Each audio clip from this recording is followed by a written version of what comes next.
Welcome back to a new one on this channel, and on this occasion is the SSL DRUMSTRIP. So this one is cool. It's not your usual channel. You know, you get a gate, a transient shaper, and then you have some saturation, EQ type of saturation type of EQ, and then you have a listen mic compressor, which is a little bit different from, you know, channel type of bus compressor. I'm going to show you how all the sections work, and then I'm going to give you my conclusion. Why not?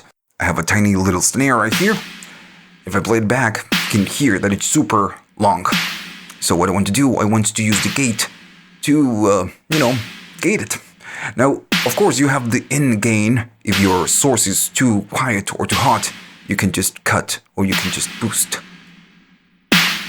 Right, and then you have your output gain with control or command. With alt or command. You can go back to 0, and then you can, of course, control your output and even run the dry and wet if you want.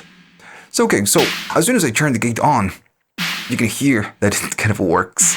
Now, by default, the default preset is going to be on attack 0.5 milliseconds and release on 50. So maybe you can hear on this type of source, it's kind of a, it's just eating the transient a little bit. So I'm going to go all the way down in the attack, all the way down in the release, and we're going to get back to this controls. Now, since this is a gate, of course, the gate opens at some point and then needs to close. And I guess I'm just clipping my output right here. And there we go. So you need to decide at which point the gate is going to open. Then the yellow is going to let you know how it's ducking the volume down. And if I go to close all the way down, we can hear how the gate is working. Now the range will decide how much you go down. If I go all the way up, you're fully going down. Maybe I can do just a little bit, and that is it. We get that amount of reduction. And if you don't remember, this was the original one. So yeah, it's just doing its job. Now the close, it's really important because it's going to decide at which point it's going to close. If it's all the way down, we have a tiny little tail. As soon as I get closer to the open, it's going to get short. And then short, and more, and more. Almost kind of gets a little bit clicky. If I go over, it's like, putting the close right next to the open value. Now, I gotta warn you that sometimes when you use the open, mostly when you use the close, depending on the material, you're not gonna notice the difference. If, in this case, I have a tiny, lonely snare, so the close works, but maybe you use it on a room mic, and since you have a lot of different material, the close, it will work a little bit different. This is, what you can do with the open and the close. You just set your opening and when it's going to close. If you want short or you want a little bit more open, more range, actually. I'm going to go all the way up on the range, and you can hear that the transition, it's pretty harsh. So we need a little bit of release so we can make it smoother. And it gets the job done. If I turn it off, super long. Now the attack, for now I'm just going to maybe put the release right here. The attack can go all the way to 10 milliseconds, and the release can go to 1 second, but the attack, it can be slow, and we are chopping the initial transient. So it's not a transient designer, but you can do that if you want. But this is just to fine tune the attack of the gate. And then, since this is a snare, I'm going to leave it all the way down. And then you have the hold. This is going to hold the gate for a certain amount of time. You can go up to 4,000, which is 4 seconds. And then at some point, this is going to go down. Notice it's taking a long time to do the gating. It's because this is too long, so I need to do just a tiny little bit. Or do nothing at all. And there we go. So we have some drums. If I solve this, I'm using this channel on the actual, the snares and hat. So what I want to do, I want to use, and I'm gonna go to a default preset. I want to use the gate, because right now we have some snares, but we also have the hats. So I want to get rid of the hats, and I want to see if this one is, can do it. So I'm gonna turn the gate on. Now, of course, this is not gonna work just like this. So we need to fine tune the open and the close, and mostly we're gonna need to fine tune the attack and the release response. Remember, I want to get the snare mostly. That's the snare. I'm gonna loop the first part. There you go. We can make the release longer. But, it works. And remember that the original signal was, it had a lot going on. We can make it closer. What is the difference between the close, the snare that we used before, and this source? Now it's not so obvious when I go closer to the open. The snare, the super long snare, was pretty obvious. With this one, not that much.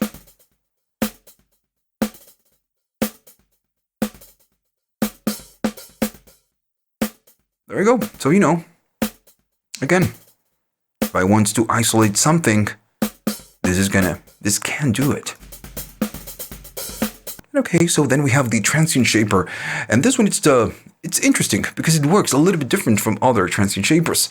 So right here, the main controls are going to be the amount and the gain, and the listen is going to be super important because this one will let you listen to the processed signal. How the shaper works is that it's going to blend the processed with the unprocessed signal. So amount is going to be how much of the processed signal we add to the unprocessed one. And gain is going to be how much of the transient shaper we want to process. Right now I'm using the same, the same drums. I'm going to enable this. Right from the start, we can see right here that we get it, right? If I go all the way up, listen to the snares. Right, so it's giving us that punch from the snares, the kick. Now, if I go to listen, we can hear what's being added to the unprocessed one that will go out. This is why this one is clipping. So I'm gonna need to go down in gain. This is something that you will need to do when you use the transient shaper. Go a little bit down the gain if you really need to. Now remember that the gain, if you go all the way down, you're not doing anything with the transient shaper. You're just not processing anything. So you need to find the sweet spot of your gain that the transient shaper is going to take. Notice if I go up in gain, it's taking more. And of course it's going to get more aggressive. And right now we are using the listen. Once I take it out, it's going to be much more aggressive.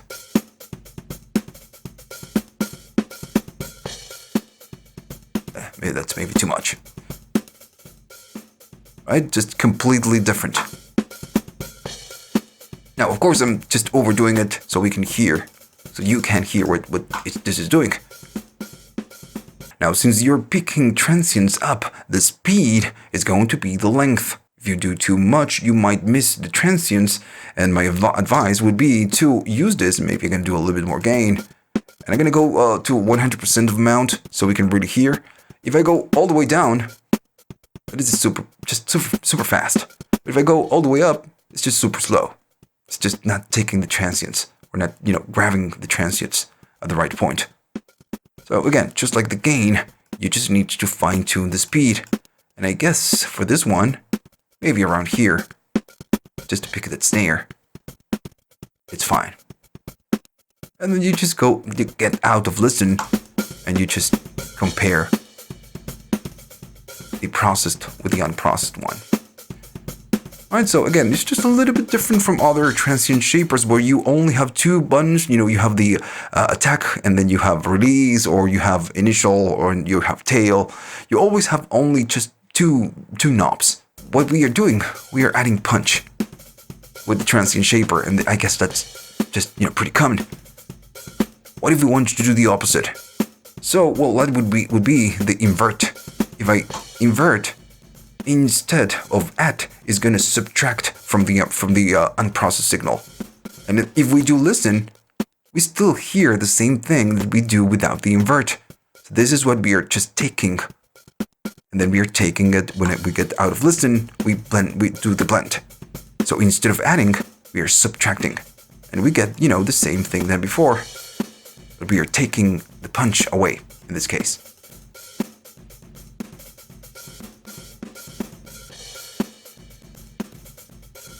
Like I said before, you just need to fine-tune it.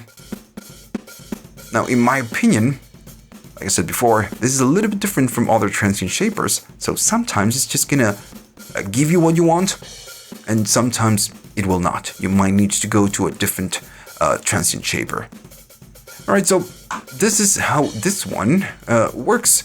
So now we need to discuss the bottom part of the plugin, which is, in my opinion, I think it's the best part of the whole plugin. Let's talk about the low frequency and the high frequencies. These ones are EQs, but they are not standard EQs. They use harmonic type of EQ. It uses saturation to add harmonics and boost some frequencies on a more natural way. So it uses saturation. Now you have a few plugins nowadays that can do this, some hardware units, and it sounds great, but again, it's just a completely different thing from a traditional EQ. And maybe you noticed the tendency with this plugin. If you want an SSL channel, you go to an SSL channel. Nothing is going to give you that. This is just a different vibe. You have a transient shaper that works a little bit different from other transient shapers. You have an EQ that it's a little bit different from other EQs. Maybe the gates, it's the most normal of the whole plugin. But the rest, it's just a little bit different, and I kind of like this. So let's talk about the low frequency enhancer. I'm gonna just turn on and just play the whole drums. So right here you have the amount, and you have you can target the frequency and how much drive you do. And remember, this is a saturation type of section, EQ. So more drive means more harmonic content. If I go up, you're gonna get more, but we still get nothing because this is the amount and this is the dry and wet control. If it's 0, you're not doing anything. You need to go up. Oh, and notice that it's just crushing it. And you're gonna need to go down volume. This we get a lot. Because I'm doing a lot of drive, of course. If I do less, it's gonna be a little bit less. If I turn it off, it is a pretty, bassy type of kick. Or drum. If I do more, just a lot. But here you can target the frequencies all the way from 250 down to 20 Hertz. And notice that it's just pretty aggressive, so maybe just a tiny little bit is more than enough. Yeah.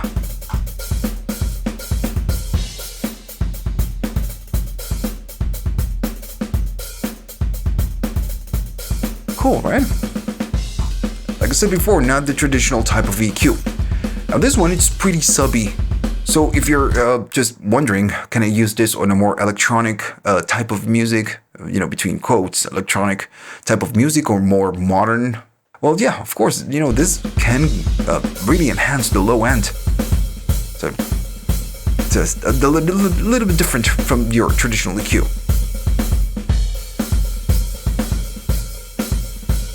So you get the massive low end, or maybe just do tiny little bit. As you can see, everything on the whole plugin, you have dry and wet control, dry and wet control, dry and wet, and then dry and wet. So this is the vibe of the plugin. If I go to the higher frequencies, it's just more of the same. If I go up in the amount, it's gonna get pretty bright.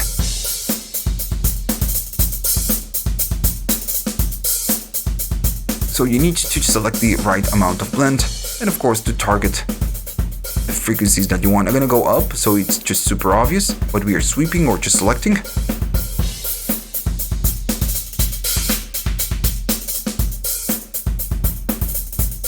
I'm gonna stay right here. If I go down drive, goes dark. Right. I'm gonna do a little bit, maybe here. I'm gonna stay on the 30%, and I'm gonna turn it off. Super bright, super dark. And this is a raw drum kit, so it's just gonna be dark by default. So whatever it is that we do right here is just gonna make it a little bit better. So there you go. Changes the whole thing, right?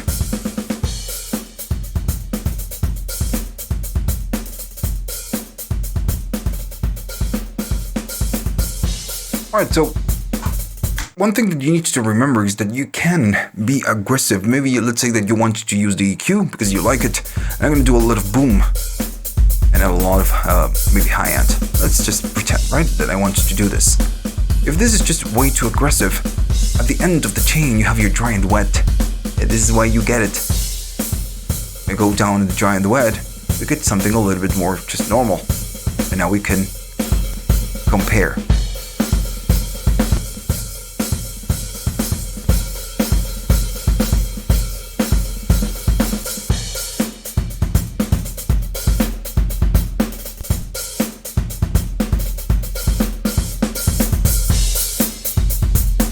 Alright, so that's gonna be the EQ.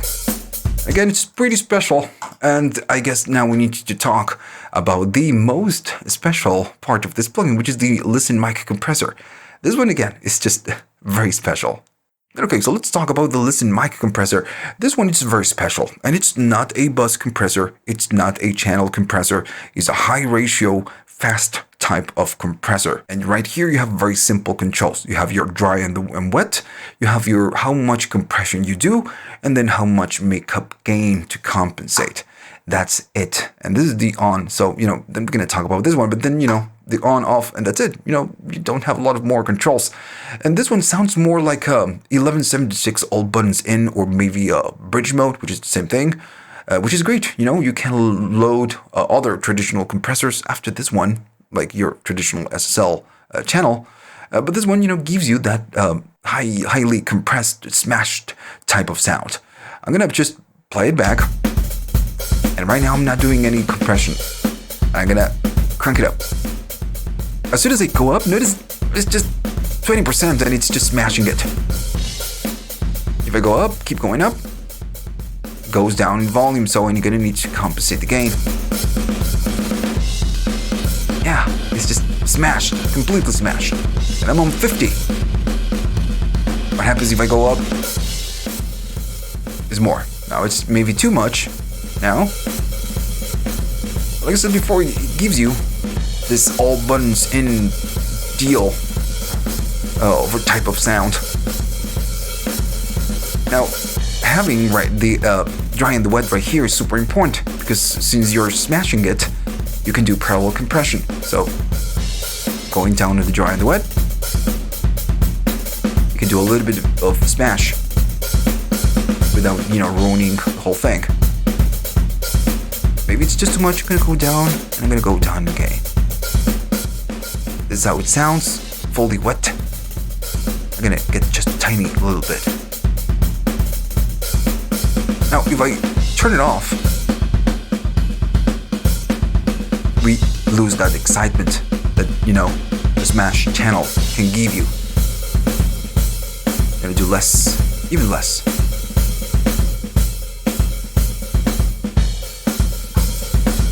Pretty cool, right? I really like this part of the plugin. Especially if you like to smash things like me. Now, the other part of this is one side of the compressor. You can smash it and then you just blend your dry and the wet. And since you can change the routings right here, this is part of the plugin. You can maybe change the shaper to go after the low frequency enhancer, or maybe go take the shaper and go before the gate. You know, it's very very easy to change the parts. Maybe to overexcite the compressor, you can maybe go to the enhancer and just boost the higher frequencies, so you're gonna get, you know, a little bit more of that.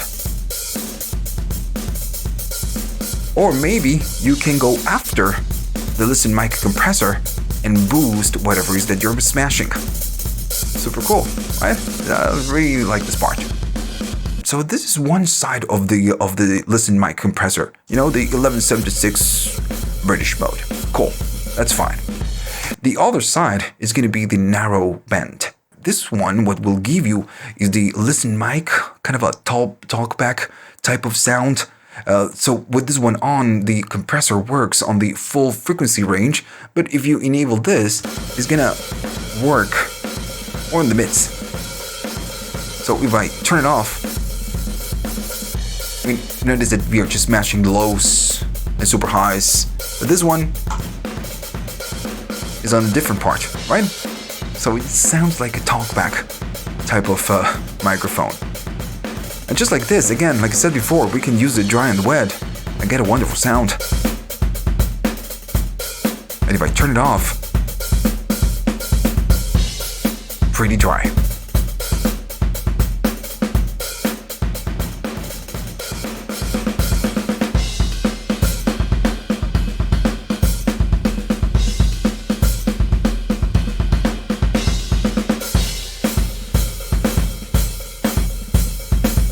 Cool, right?